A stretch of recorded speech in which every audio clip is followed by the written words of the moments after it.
तो जब आपने कहा, मैं पढ़ रहा था अभी आपसे, मैंने आने से पहले ऐसे मंगवा के नजर मारी, बड़ा खूबसूरत शेर है और आपने इसको लिखा है। मैंने बहुत साल पहले पढ़ा था और इसलिए मुझे खुशी हुई सुनते हुए। उन्होंने ये कहा कि ना पूछो मुझसे, क्या कहा? ना पूछो मुझसे मेरी मंजिल कहाँ है, ना पूछो मुझसे मेरी मंजिल कहाँ है, अभी तो सफर का इरादा किया है। अभी सिर्फ सफर का इरादा किया है मैडम शर्मा मात्रे जी आपने।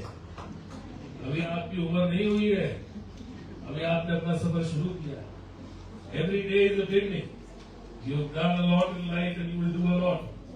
Such people keep doing in life, and I'm sure all of you who are sitting here are contributing to this. ना पूछो मुझसे मेरी मंजिल कहाँ है, पढ़ रहे हैं कि सही बोलो में गलत? अभी तो सफर का इरादा किया है, ना हारूंगा हौसला उम्र भर। हौसला नहीं हारूंगा, नहीं हारेंगे, हम सब नहीं हारे। ना हारूंगा हौसला उम्र भर, ये मैंने किसी से नहीं खुद से वादा किया। तो ये चीजें, ये पंक्तियां सब कुछ बताते हैं शर्मा मात्रे जी के बारे में, आप सबके विचारों के बारे में, महिलाओं के बारे में, आपकी तपस्या के बारे में, आपके संस्कारों के बारे में, आपकी जिंदगी के बारे में। आपने जो जिंदगी में अपने बच्चों के, अपने परिवार के उत्थान के और अपनी जिंदगी को आगे बढ़ाने के लिए, अपने परिवार की जिंदगी को आगे बढ़ाने के लिए जिस तरह आप लोग काम करते हैं, महिलाओं ने जिस तरह अपने देश को, अपने प्रदेश को, अपने जीवन को, अपने परिवार को, अपने घर को और घर के हर एक काम आगे बढ़ाने का काम किया है, मुझे लगता है ये बातें छोटी पड़ जाएंगी। महिलाओं का काम जो है उससे कई ज्यादा है। तो जोरदार तालियां पहले। दीदी भी माँ है और माँ जो है वो जिंदगी का पहला शब्द है जो बच्चा सीखता है। माँ ममता भी, माँ जीवन, और माँ जीवन का आधार। यहाँ पे सारी माएं बैठी, बहनें बैठी। मैं आप सबको दिल की गहराइयों से धन्यवाद करता हूँ कि आपने मेरे लिए, मैडम शर्मा मात्रे जी के लिए और हम सब के लिए वक्त निकाला है। खाने का समय था, मुझे पता है कि आपने बिस्कुट से गुजारा,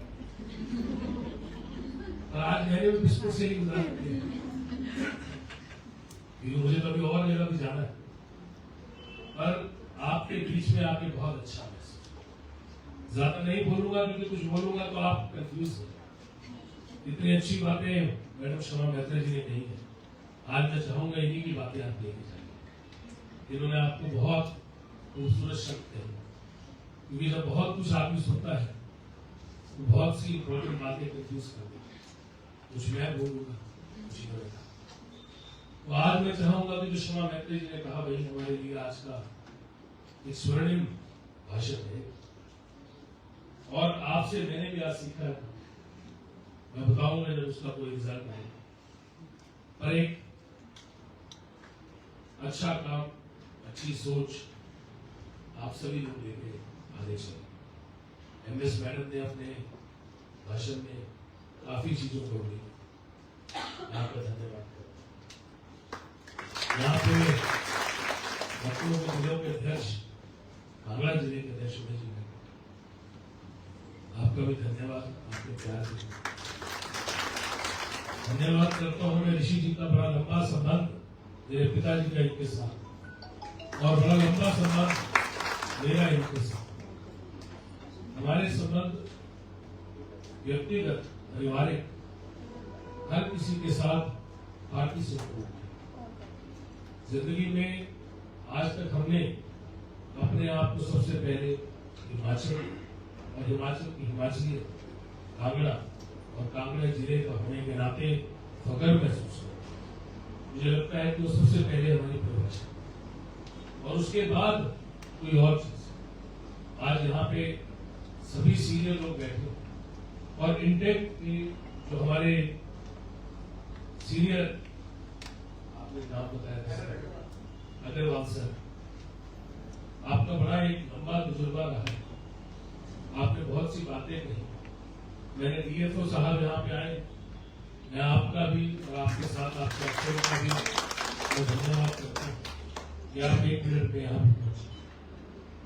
डीएफओ साहब, इनका कोई काम है, फॉरेस्ट को यूनेस्को की साइट के लिए कुछ पैसे की जरूरत, 7-1 लाख रुपये आपको दे दिए जाएंगे, आपने इसके कागज बनवा, तो इमीडिएटली आपने जिस साल को जाना किसी भी हेड से आपको पैसे, आपने इसको काम को शुरू किया और मेरे पीछे रहना जब तक ये काम शुरू हुआ, तो अभी आपके ऊपर, इसीलिए आपको जिम्मेवारी आप, और ये बहुत ही जुझारू डीएफओ साहब है। ऐसा है कि कई लोग काम करने में यकीन रखते हैं और ये उनमें से एक है जो काम करने के बाद बताने में भी बड़ा कम होता है। यहाँ पे खटिया जी भी बैठे हैं और सारे लोग जो यहाँ पे डॉक्टर्स बैठे हैं, मैं आपका धन्यवाद करता हूँ। आपके साथ सबके साथ एक संबंध है।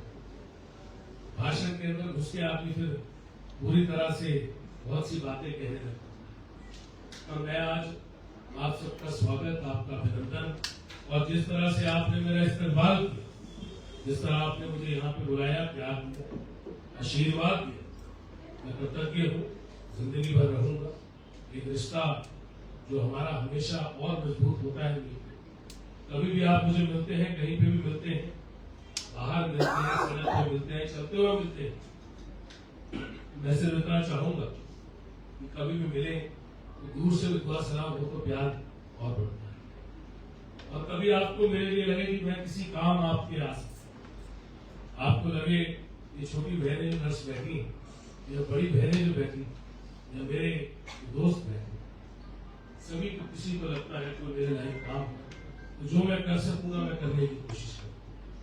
जिस लायक अपनी तरफ से कोशिश करता हूँ कि मैं हर किसी के लिए कुछ ना कुछ करूँ। एक मेरी बहन एक बाहर से है, सोशल वर्कर है, बता दी, आपका भी अभिनंदन है, आप सोशल वर्क के साथ जुड़ना चाहते हैं, तो इतना बेहतरीन आपके पास व्यक्तित्व बैठा है, बड़ा जीवन दिया है उन्होंने अपने काम के लिए। यहाँ पे श्वेता जी भी कॉलेज से आई, मैंने देखा, आपको पता लगा होगा, आपका भी स्वागत करता हूँ। और जितने भी डॉक्टर हैं और जो होस्ट कर रही थी मैडम, धन्यवाद, बहुत बहुत सभी सीनियर लोगों का धन्यवाद। मैं सिर्फ एक आखिरी चीज आपसे कहना चाहूंगा। देखिए, रिश्ता और रिश्ते की महत्वता ये किसी को बताने की जरूरत नहीं, पर एक चीज बड़ी जरूरी है, आपकी जिंदगी में, आप लोगों के जीवन में, आप लोग बहुत लोड लेके चलते। जैसे मैडम ने बोला कि यहाँ पे मैंने किसी से बोला कि वुमेन एम्पावरमेंट करनी है, तो किसी ने इनको कहा कि इनको क्या एम्पावर करेंगे जो आचार्य हैं, तो इनके गुरु जी, उन्होंने कहा कि ये तो खुद पावर हाउस है, और कहा कि इनको तो सब कुछ पता है, पर पावर हाउस के ऊपर बहुत प्रेशर है। पावर हाउस सारा काम करता है, सबसे पहले उठता है, रात को सबसे आगे।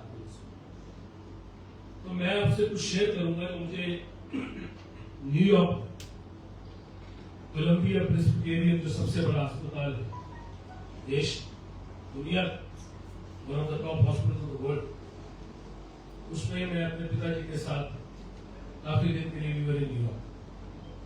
और एक दिन मैं और मेरी धर्मपत्नी ऐसे ही डॉक्टर के पास चले गए, गपशप मारने लगे। English doctor from Europe and was working in Colombia Hospital. Depression,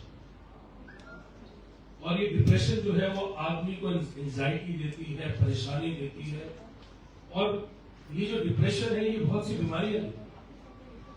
तो मैंने कहा इससे कैसे बचना चाहिए और पता कैसे चले कि कोई डिप्रेस है कि नहीं है। तो उन्होंने मुझे बोला कि ये बड़ा सिंपल है अगर समझ गया। मैंने बोला बताइए कैसे सिंपल है।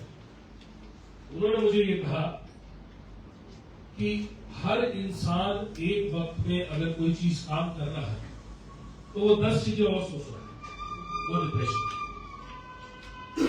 भगवान के दरबार में जाना जा रहा है तो वो डर उसको लेके जा रहा है और उसको ये लग रहा है कि भगवान है जो मेरी इस बीमारी का इलाज है। अगर सेहत खराब होगी तो भगवान ठीक कर देंगे, बच्चे खराब होंगे तो भगवान ठीक कर देंगे, दिक्कत घर में होगी तो भगवान ठीक कर देंगे। और वो बार बार उस चीज के अंदर घुसा जा रहा है। और क्योंकि इंडियन सिस्टम है, कल्चर है, हरिओम बोला मैडम ने, पर ये मतलब समझ नहीं। कई लोग जो बोलते हैं वो मतलब नहीं समझते। वो सिर्फ इसलिए बोलते हैं कि भगवान कुछ आएंगे और हमारे लिए करते हैं, किसके आगे बोलना है या कोई भगवान की स्तुति बात। तो मैंने उनसे पूछा कि पता कैसे चलेगा कि कोई डिप्रेस है। कहते 99% लोग डिप्रेस है, एंजाइटी का मरीज है, बीमारियां लग रही हैं, बीपी बढ़ रहा है, डायबिटिक हो रहे हैं, दिक्कत हो रही है। इससे बचने की रेमेडी बताइए डॉक्टर साहब। मैंने कहा है तो सही। कहते आप जब काम करते हैं आप कितनी चीजें सोचते हैं। मैंने कहा बहुत कुछ सोचते। फिर आप जाते हैं मंदिर में। मैंने कहा बहुत बार जाते। सुबह मांगते हैं। मैंने कहा सुबह से शाम तक मांगते। बार बार कोई चीज होती है तो भगवान इसको ठीक कर दे। बोलते ये डर है, और जो डर है वो आपको लगता है कि ये है जो ठीक कर दे। सबसे पहले तो आप ये डर छोड़िए, भगवान से मांगना बंद कीजिए, भगवान का स्तुति करना शुरू। That will make you more powerful. और दूसरी चीज, एक समय पे जो आप काम कर रहे हैं उतना ही काम है। Live in the present, don't think about anything else when you do something. मैं पानी पी रहा हूं तो पानी पीने के बारे में नहीं सोचूंगा। मैं ये नहीं सोचूंगा मेरे घर में मेरी धर्मपत्नी इस समय क्या काम करती है या मेरा बेटा इस समय क्या काम करता है। और उन्होंने साथ में ये कहा, और ये बड़ा मेरे लिए बड़ा कारगर साबित हुआ, क्योंकि मैंने सोचना बंद कर दिया। और उसके बाद उन्होंने एक चीज से मुझे हर चीज समझाई कि जब बच्चा छोटा होता है वो कैसे जिंदगी जीता। जब आप छोटे थे आपको कोई एंजाइटी नहीं, कोई डिप्रेशन नहीं थी। आप खेलते थे, कूदते थे, बाहर जाते थे, घूमते थे, फिरते थे, आते थे, क्योंकि आप ज्यादा सोचते थे। आप सिर्फ उस समय पे जीते थे। अगर खेल रहे हैं तो क्रिकेट खेल रहे हैं, पढ़ रहे हैं तो पढ़ रहे हैं, टीवी देख रहे हैं तो टीवी देख रहे हैं। ज्यादा सोचना पड़ेगा। Just enjoy it. It is one life God has given us. एक जिंदगी जो भगवान ने हमें दी, एक जिंदगी जो माता पिता ने दी। और इस जिंदगी को बेहतरीन तरीके से जीने के लिए हमें सिर्फ इतना सोचना है कि हमें ज्यादा नहीं सोचना है।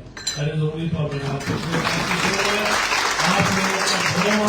प्यार, आपका आशीर्वाद इस थॉट के साथ। I leave you all.